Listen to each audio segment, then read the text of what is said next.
Pada hari ini 20 Mac 2026 bersamaan hari Jumaat yang penuh barakah. Jumaat terakhir kita berpuasa dalam tahun 1447 Hijri.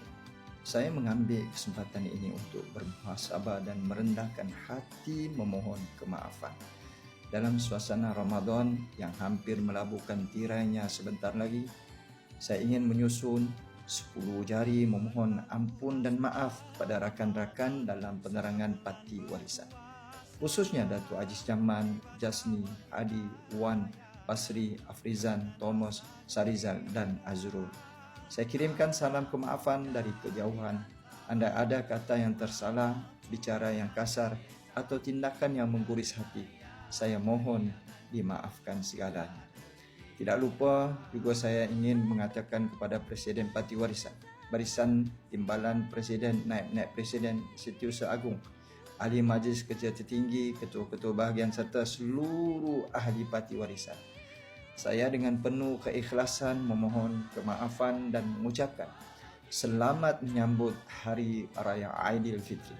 Taqabbalallahu minna wa minkum taqabbal ya karim.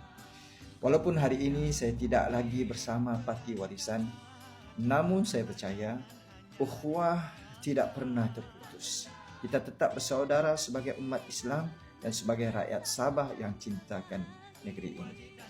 Buat rakan-rakan penerangan dan media parti di semua bahagian, selamat berjuang. Perjuangan kita mungkin berbeza wadah, namun matlamatnya tetap sama, demi rakyat Sabah dan demi masa depan Sabah. InsyaAllah kita akan bertemu lagi dalam kempen PRU16. Mungkin kita tidak berada dalam satu kapal, tetapi kita masih dalam keadaan berjuang di medan yang sama, cuma dengan cara dan tempat yang berbeza. Izinkan saya titipkan pantun, pergi ke pekan membeli selasih, singgah sebentar di tepi titik. Andai ada salah dan kasih, di Aidilfitri kita sucikan hati.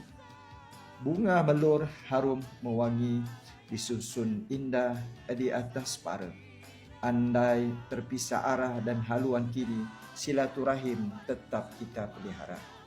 Akhir kata, semoga Ramadan yang bakal meninggalkan kita sebentar lagi meninggalkan kesan yang baik, membawa keampunan, rahmat, dan semoga Aidilfitri menyatukan ukhuwah hati-hati kita.